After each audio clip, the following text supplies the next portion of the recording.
Assalamualaikum warahmatullahi wabarakatuh. Hari ini kita akan masuk pada topik uji deskripsi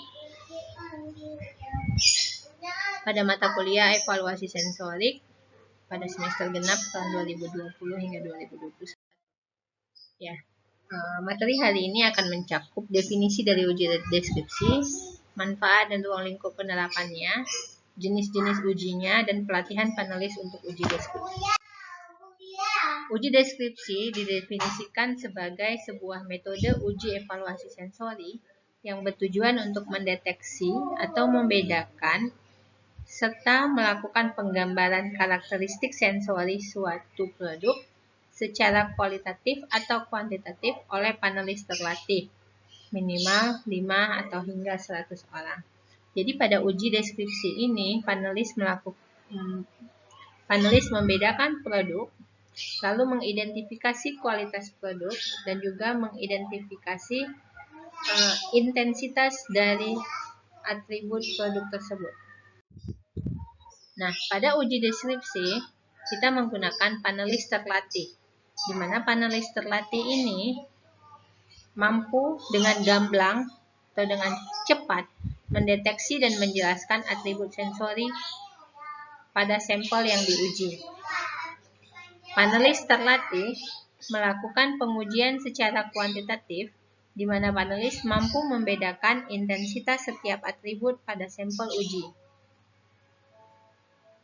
Sedangkan secara kualitatif, panelis duduk bersama-sama mendefinisikan karakteristik sensori pada sampel. Gabungan dari kedua analisa kuantitatif dan kualitatif ini akan membantu peneliti mendokumentasikan karakteristik sensori sampel dan menonjolkan keunikan khas sampel dibandingkan dengan sampel-sampel yang lain. Sebagai contoh, pada slide ini kita lihat ada garlic Korean savory bread, ya. Kedua sampel ini terlihat sama, tetapi apakah benar-benar sama ataupun berbeda?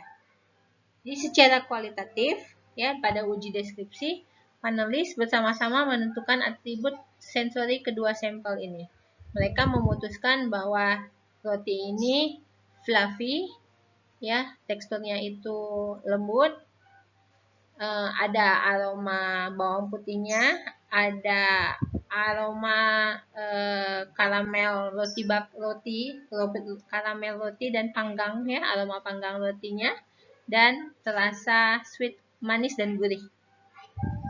Tetapi secara kuantitatif, panelis menilai intensitas setiap atribut yang saya sebutkan di atas tadi berbeda, sehingga karakteristik atau profil sensori kedua roti ini pun berbeda, walaupun atributnya sama. Mengapa uji deskripsi penting? Kita bisa melihat penerapannya di industri pada proses pengembangan produk, new product development, dan pengawasan mutu atau kontrol kualitas, quality control. Pada new product development, uji deskripsi sering sekali digunakan untuk memasangkan, ya, atau mencocokkan hasil atribut sensori dari produk hasil eksperimen dengan target mutu produknya. Jadi tim mau produk target mutunya seperti apa, hasil eksperimennya bagaimana, itu dicocokkan dengan uji deskripsi. Di NPD juga uji deskripsi sering dilakukan untuk menginvestigasi, ya, perbandingan dari produk yang kita uji, yang kita eksperimenkan dengan produk komersial. Sedangkan pada proses quality control pada QC itu sering digunakan jika terjadi reformulasi resep atau perubahan proses, ya, untuk memastikan apakah formulasi ini perubahan resep atau perubahan bahan baku ini masih tetap memenuhi standar mutu yang kita terapkan. Nah, di KISI juga uji deskripsi sering digunakan untuk menggali informasi yang lebih dalam untuk menggali informasi yang lebih dalam, khususnya atribut mana ya atau alasan apa yang membuat produk tertentu itu lebih disukai dibandingkan produk yang lain. Jadi secara garis besar ya, atau lebih detailnya lagi, uji deskripsi ini sering digunakan untuk memetakan produk, di mana uji deskripsi membantu peneliti memetakan karakteristik produk dibandingkan produk lain yang sejenis. Ada berbagai macam jenis minuman karbonasi. Sebuah perusahaan menghasilkan minuman karbonasi merek X. Perusahaan tersebut ingin mengetahui bagaimana profil sensorinya dibandingkan dengan produk yang lain. Maka dia bisa menggunakan uji deskripsi dan jadinya tahu dibandingkan produk yang sejenis apa kelebihan produk yang mereka produksi dan apa kekurangannya.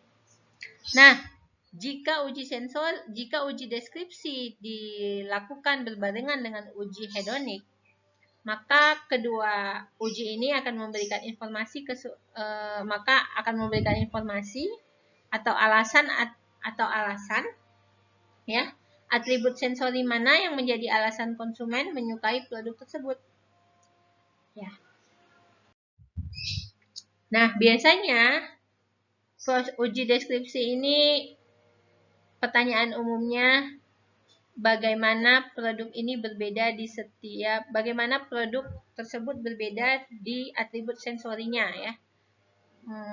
Panelisnya itu 8-12, di mana panelisnya di screening dulu, kemudian dilatih, kemudian membiasakan diri dengan proses pengujian. Nah, tapi karena prosesnya yang panjang ya, waktu yang diperlukan itu sangat banyak, walaupun akhirnya kita memperoleh informasi yang sangat detail. Pertanyaan apa yang sering ditanyakan pada uji deskripsi? Pertanyaan-pertanyaan seperti ini ya. Pertama, jika terjadi perubahan pada resep atau perubahan pada proses atau perubahan pada kemasan, bagaimana pengaruh perubahan tersebut terhadap kualitas produk? Apakah perubahan tersebut menyebabkan perbedaan yang nyata dan dinotis oleh konsumen? Ya. Kemudian, apakah perubahan ini mengakibatkan variasi pada kualitas produk? Dan perbedaan tersebut berada di luar kisaran normal, di luar dari standar deviasinya, ya. Jadi seberapa besar perubahan tersebut dan bagaimana pengaruhnya terhadap preferensi konsumen? Ini pertanyaan yang umum yang ingin dijawab atau yang bisa dijawab dengan menggunakan uji deskripsi.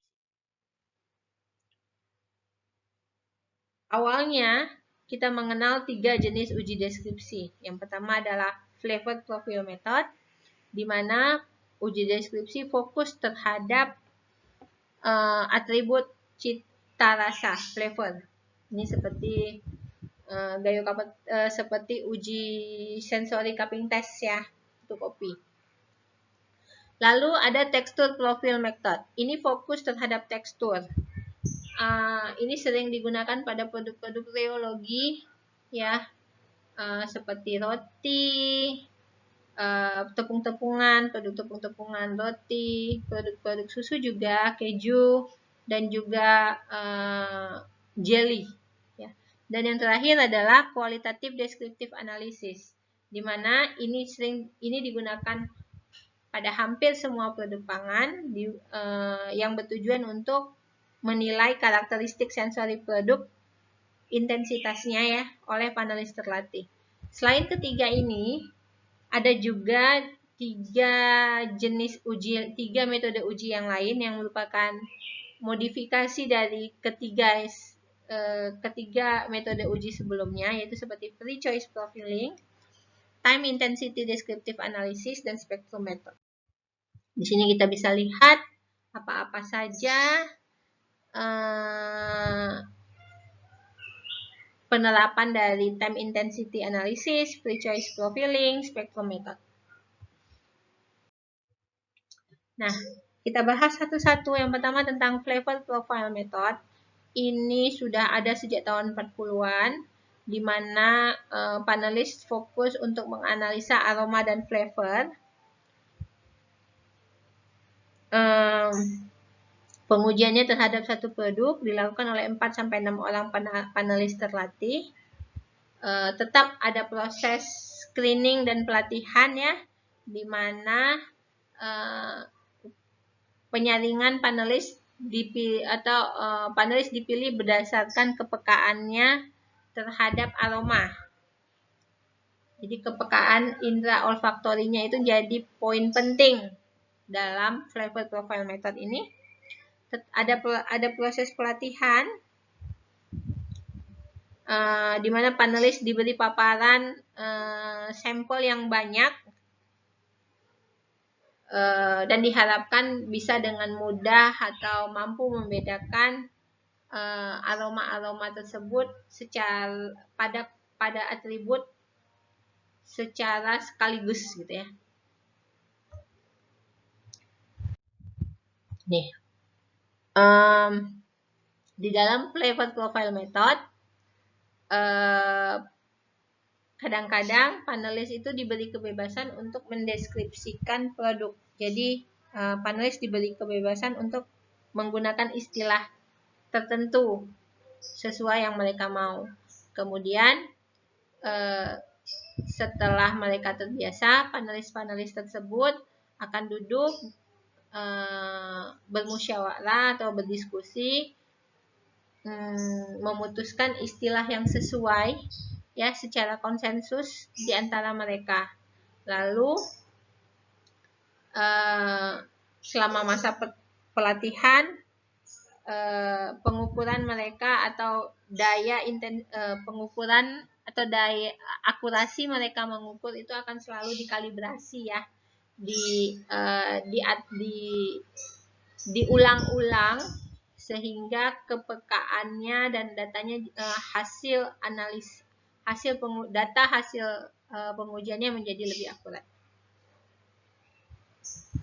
Seringnya digunakan pada pengembangan prototype flavor baru, standar profil flavor suatu produk, atau mengukur perubahan flavor akibat penyimpanan dan pengemasan.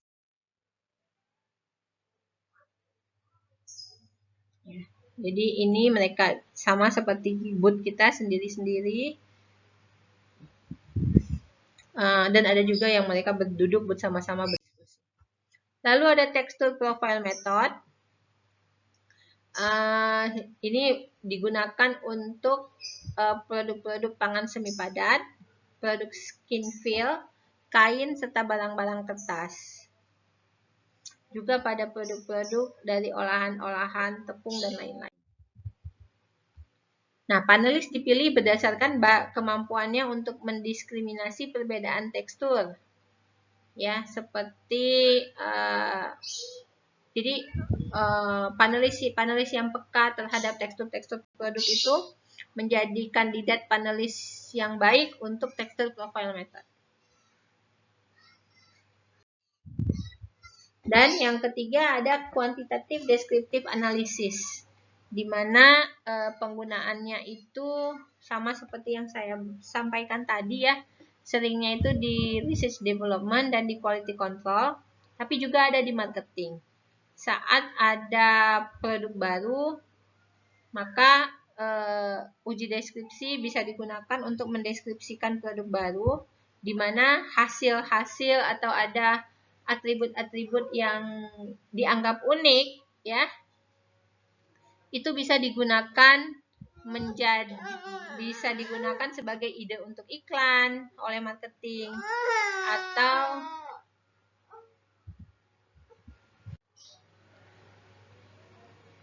istilah-istilah ini juga bisa digunakan untuk mendeskripsikan produk yang bisa digunakan untuk marketing ya.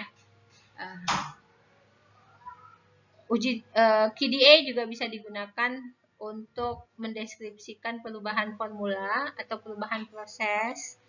Tapi di QDA juga bisa digunakan untuk menguji konsistensi deskripsi produk atau pengaruh perubahan proses dan spreading up lines.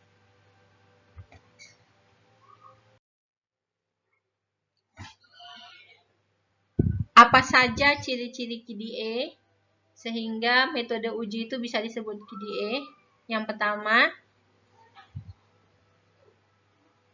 data atau atribut itu tidak diputuskan melalui konsensus, tapi melalui diskusi. Ya, ada tahap penyaringan, pelatihan, dan seleksi panelis. Pengujian dilakukan berulang dan data seringnya disajikan dalam bentuk diagram sarang. Pemimpin panel atau panel leader di dalam diskusi KDA itu bukan peserta aktif, jadi bukan bagian dari panelis. Nah, tahapan dalam KDA biasanya 10 hingga 12 orang konsumen pengguna berat suatu produk dilatih oleh panel leader, di mana panel leader di luar dari 12 orang tersebut. Kemudian, calon panelis ini di-screening dengan cara pertama dikenalkan dulu dengan produk dan atribut-atributnya, terus mereka melakukan uji pembedaan untuk produk tersebut. Panelis yang mampu membedakan atau bisa mengidentifikasi perbedaan dari produk, maka akan masuk ke tahap selanjutnya, ke dalam tahap proses pelatihan panelis. Setelah melalui proses pelatihan panelis, setelah dilatih, lalu panelis ini kemudian dipilih, lalu baru pengujian dilakukan. Ya, jadi setelah screening, panelis yang mampu mengidentifikasi perbedaan tadi dilatih. Sebelumnya, panel leader harus merencanakan proses pelatihan. Ya, 1 jam per hari, siapkan panel leader yang bertugas untuk membuat form uji, menyiapkan sampel, mengatur jalannya diskusi dan kinerja grup, dan mengevaluasi penampilan kemampuan setiap panelis, apakah meningkat atau tidak, gitu ya. Produk yang harus disiapkan atau sampel yang harus disiapkan itu yang pertama sampel standar sebagai sampel referensi ya. Sampel yang mau diuji atau produk hasil eksperimen. Dan referensi sampel untuk produk yang spesifik. Jadi kalau ada produk yang memang spesifik, bisa sampelnya itu seperti bahan bakunya atau produk kompetitor yang sejenis, itu seperti itu. Nah, lalu proses pelatihan dimulai, itu biasanya ada 2 sesi. Sesi yang pertama, panelis bekerja dengan produk standar, bisa jadi produk komersil atau produk yang tanpa perubahan apapun, yang kontrol. Panelis diminta untuk menuliskan istilah-istilah yang menggambarkan karakteristik sensori produk. Nah, istilah-istilah ini mereka elaborate sendiri, mereka buat sendiri, ya. Kemudian istilah ini akan digunakan untuk membuat form uji. Form uji pertama sesuai dengan istilah yang mereka buat. Lalu pada sesi pertama ini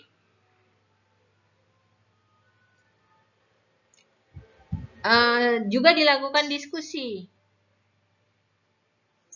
Jadi pada diskusi ini panel leader bisa mengetahui panelis yang ekstrim, yang cenderung memberikan nilai yang tinggi-tinggi atau yang cenderung memberikan nilai yang rendah-rendah. Ya. Jadi di diskusi inilah panel leader bisa mengetahui apakah keakuratan atau daya pengukuran panelis itu sudah seragam. Pada diskusi ini juga panelis akan bermusyawarah atau berdiskusi untuk menentukan istilah yang mereka sepakat untuk digunakan. Lalu pada sesi yang kedua, maka pelatihan sudah fokus kepada setiap atributnya.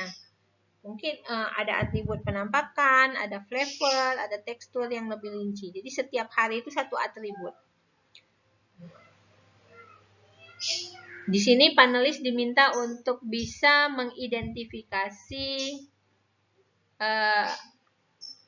atributnya dan juga berlatih untuk mengukur intensitas atribut tersebut. Dan dibantu biasanya dengan standar. Variasi penilaiannya bukan kepada produk ya, mana produk yang lebih manis, mana produk yang lebih hambar, bukan, tapi fokusnya itu kepada pengukuran panelis. Panelis sudah seragam tidak mengukurnya.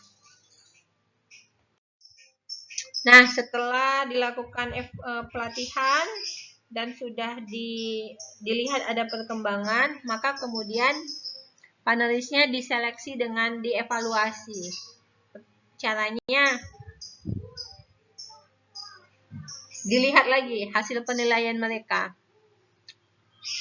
Diamati rata-rata standar deviasi masing-masing atribut untuk setiap panelis. Apakah panelis tersebut memiliki, misal pada sampel roti, untuk atribut rasa. Di hari pertama dia berikan skornya berapa, di hari kedua dia berikan skornya berapa, di hari ketiga dia berikan skornya berapa. Apakah konsisten? Ya, apakah konsisten pemberian skornya atau tidak? Jika konsisten, kecenderungan standar deviasinya akan kecil. Tapi kalau standar deviasinya besar, ya,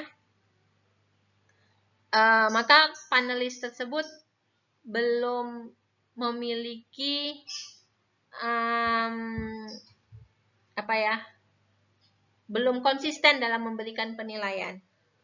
Ya, kemudian juga dimunculkan pertanyaan dalam melakukan evaluasi panelis ini, apakah seorang panelis menilai tidak ada perbedaan, sedangkan yang lainnya menilai ada perbedaan. Nah, kalau ada yang berbeda satu seperti ini, maka panelis tersebut juga tidak akan dipilih sebagai panelis ya. Jadi panelis yang dipilih itu panelis yang standar deviasinya kecil dan cenderung sama dengan panelis-panelis yang lain. Terus juga keputusan pemilihannya itu cenderung sama dibandingkan panelis yang lain. Kemudian kita mulai bersiap untuk melaksanakan tes. Dalam melaksanakan tes, kita harus menyiapkan istilah yang digunakan untuk atribut tersebut. Jadi istilah tersebut sering digunakan dengan kata leksikon. Jadi satu leksikon untuk satu atribut, di mana semua panelis memiliki pemahaman yang sama untuk istilah tersebut. Lalu sudah ada form uji. Form uji memuat instruksi yang jelas dan mudah dipahami. Ya, urutan penilaian atribut sesuai, dimulai dari warna, aroma, rasa, dan tekstur, ya gitu. Sesuai dengan tahapan kita menilai produk. Skala yang digunakan juga sudah dipahami oleh panelis. Kemudian penyajian sampel. Penyajian sampel harus seragam, menggunakan wadah yang seragam dan tidak memunculkan perbedaan pada produk. Sampel diberikan kode acak, diberikan netralizer dan waktu yang cukup untuk panelis dalam melakukan pengujian lengkap dengan jeda ya, lengkap dengan istirahat. Nah, lalu penentuan jumlah ulangan. Penentuan jumlah ulangan ini dalam penentuan jumlah ulangan membutuhkan proses evaluasi ya, harus dilakukan berulang-ulang untuk tahu sejauh mana panelis mampu menguji produk. Misal berapa banyak produknya, berapa banyak jumlah, jadi sangat tergantung dari jumlah produk dan juga jumlah panelis. Ulangan tergantung dari jumlah produk dan jumlah panelis. Misal kalau produknya itu memiliki atribut yang berat. Ya. Maka kita tidak bisa memberikan banyak sampel sekaligus. Tidak bisa kita memberikan banyak sampel sekaligus. Lalu ada desain statistik. Desain statistik ini kita lihat untuk skala intensitas. Skala itu tidak boleh menggambarkan, jadi skala itu harus seimbang, ya. Tidak boleh sebelah kiri menggambarkan intensitas, sebelah kanannya menggambarkan penerimaan. Di sini misal ini sedikit berminyak, slightly oily. Tapi di sebelah sini too oily. Harusnya kalau di sini slight or low, di sini juga extreme or high. Jadi sama-sama levelnya itu sama. Nah, dalam membuat score sheet juga harus dievaluasi, harus ada trial dulu kan, apakah panelis paham atau tidak. Ini contoh-contoh skala yang digunakan. Ini sudah pernah digunakan pada uji deskripsi untuk makanan tradisional Aceh, Cirebon. Nah, ini juga bisa, ini skalanya 0 sampai 15. Bisa dilakukan dengan visualisasi sederhana. Ya, jadi pakai diagram sarang, lalu lengkap dengan standar deviasi. Data yang diperoleh dijumlahkan, kemudian dirata-ratakan, dimasukkan ke dalam spiderweb. Lalu bisa juga dengan model eksploratory. Gunakan data median, data mean, dan kisaran data. Atau dengan cara membandingkan baik menggunakan t-test atau menggunakan ANOVA. Ya, ini contoh diagram sarang dari dua sampel es krim A dan es krim B. Kita bisa melihat bagaimana profil sensori es krim A, di mana dia lebih cenderung rasa vanilinya kuat, lebih manis, ya, tapi juga sangat terasa lengket di mulut, ya, tapi lebih lembut. Kemudian tapi masih berbulir-bulir. Sementara yang es krim B cenderung ada rasa patinya, tidak lembut, ya, tapi dia tidak berbulir-bulir, cuman aromanya sedikit apek. Nah, itu bisa kita lihat hanya dengan melihat diagram sarang. Ini juga contoh diagram sarang, grafik majemuk, ya. Ini pada sabun dan ini pada Cirebon. Nah, ini juga visualisasi profil sensori dengan menggunakan histogram atau diagram batang. Bisa seperti ini juga. Ini adalah parameter atribut sensorinya dan dua batang ini menunjukkan es krim B atau es krim. Nah, analisis data di uji deskripsi. Ini sama dengan uji hedonik. Ya, mau pakai ANOVA bisa one way, bisa two way. Kalau one way itu sering kita gunakan pada uji deskripsi untuk melihat apakah panelis memberikan penilaian berbeda atau sama terhadap sampel. Jadi perlakuannya itu panelis. Kalau two way bisa lihat variasi sampel dan juga penilaian panelis, ya. Atau bisa juga dua faktor dengan interaksi.